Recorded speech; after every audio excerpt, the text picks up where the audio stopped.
मौलवी साहब ने बच्चों को अपने पास बुलाया और कहा, बच्चों, आज हम एक कहानी सुनेंगे। एक बार एक छोटा लड़का था जो हमेशा सच बोलता था।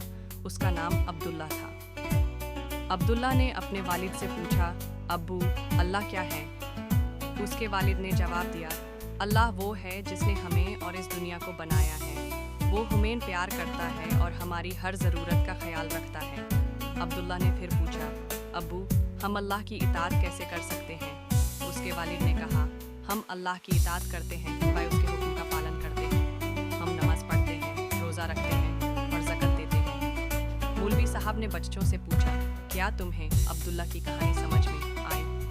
बच्चों ने कहा, हाँ मौलवी साहब, हम समझ गए हैं। मौलवी साहब ने कहा, बच्चों, अल्लाह हम सबको हिदायत देते हैं।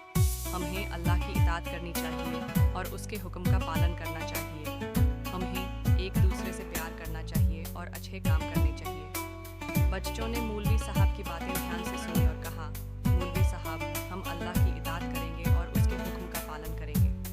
मौलवी साहब ने कहा, अल्लाह तुम पर मेहरबानी करे और तुम्हें सीधा रास्ता दिखाए। मौलवी साहब ने बच्चों को दुआ सिखाई और कहा, बच्चों, अब हम दुआ करेंगे और अल्लाह से दुआ करेंगे कि वो हमें हिदायत दे और हमारी ज़िंदगी में सफलता दे। बच्चों ने मौलवी साहब के साथ दुआ की और अल्लाह से दुआ की।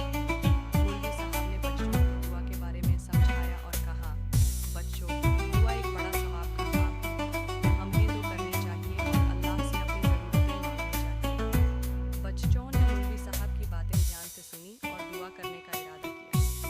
मौलवी साहब ने बच्चों को आखिर में कहा, बच्चों, अल्लाह की ज़रूरत है कि हम उसकी इताअत करें और उसके हुक्म का पालन करें। उन्हें अल्लाह की रहमत की उम्मीद रखनी चाहिए और उसकी ज़रूरत को पूरा करना चाहिए। बच्चों ने मौलवी साहब की बातें ध्यान से सुनी और अल्लाह की इताअत करने का इरादा किया।